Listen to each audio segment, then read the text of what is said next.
Everybody has a favorite sports team. Mine happens to be the Buffalo Sabres, and I love the look of their new logo. So I decided to build a guitar. Looks just like it. I'm going to show you how I did it, so come with me to Get Wild Guitars and we'll see how it was done.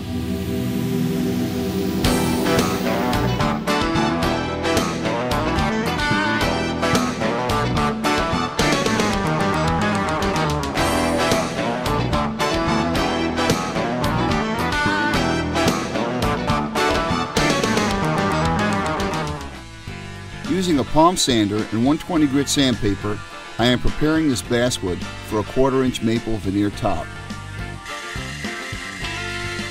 I am resawing a 3/4 inch flame maple board to make my veneer top.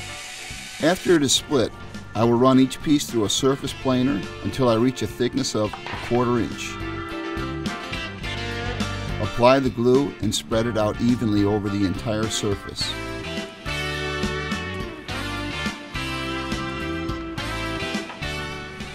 Now lay out the veneer boards. Try to match up the grain if possible.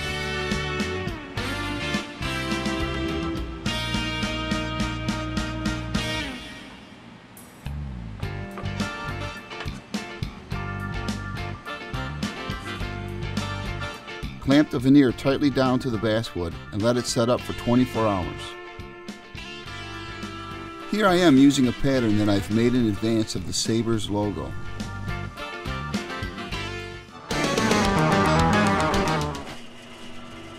Using a bandsaw, I will cut out the guitar shape.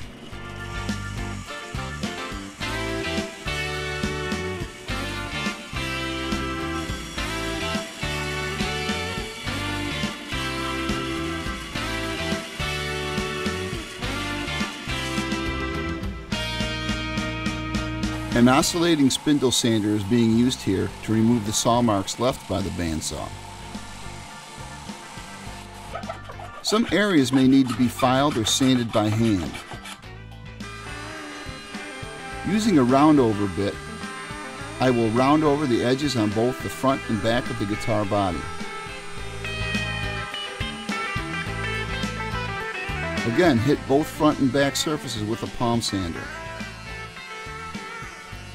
A good way to make the grain stand out is to apply a dark stain, and after it dries, sand lightly with 220 grit sandpaper. This enhances the grain.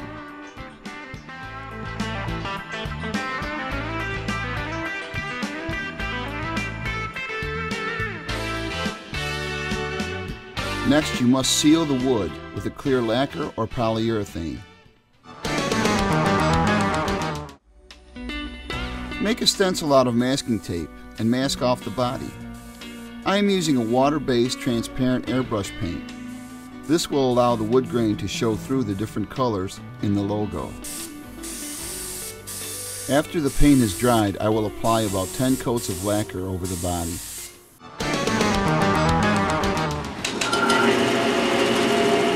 We need a neck for our Sabres guitar. I've traced the neck onto a 3/4 inch maple board, but I have altered the headstock. Using a hockey stick, I traced the blade. This will give my neck the look of a hockey stick. When the neck is completed, I will even wrap the headstock with black hockey stick tape.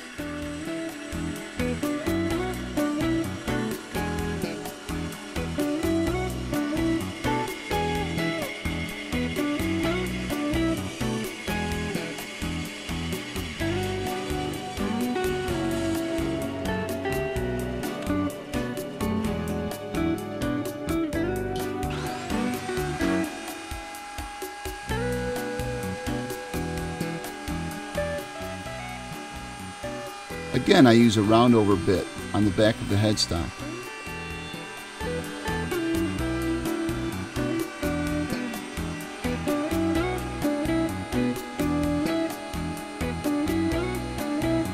Using a straight router bit, I am adjusting the router table to remove a 1/4 inch from the face of the headstock.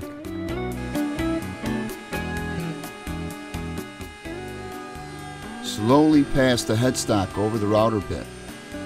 Keep it level or you may gouge the wood.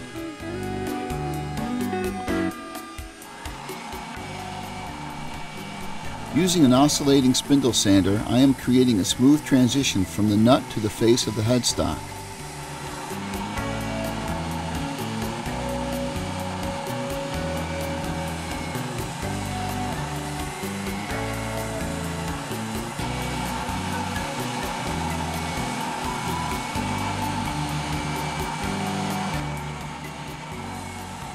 Passing the back side of the neck back and forth on the spindle sander, I am rounding the neck. For me, it is a matter of feel. I will keep sanding until the grip feels right. Remember, leave at least 3 inches square for the heel of the neck.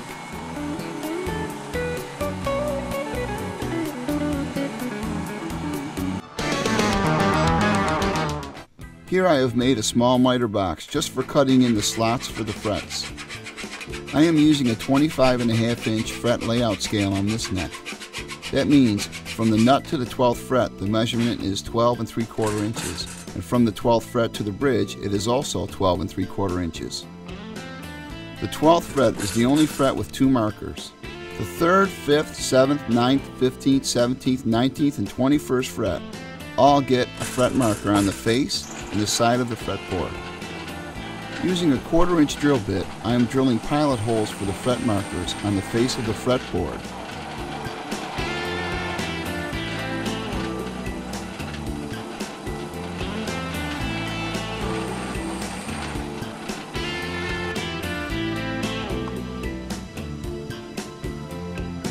A little glue and a 1/4 inch black walnut dowel.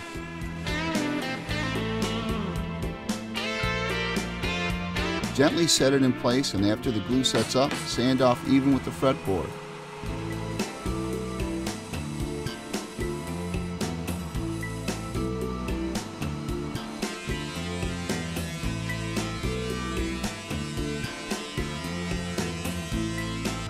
A 12 inch radius sanding block will give the fretboard the feel I am looking for.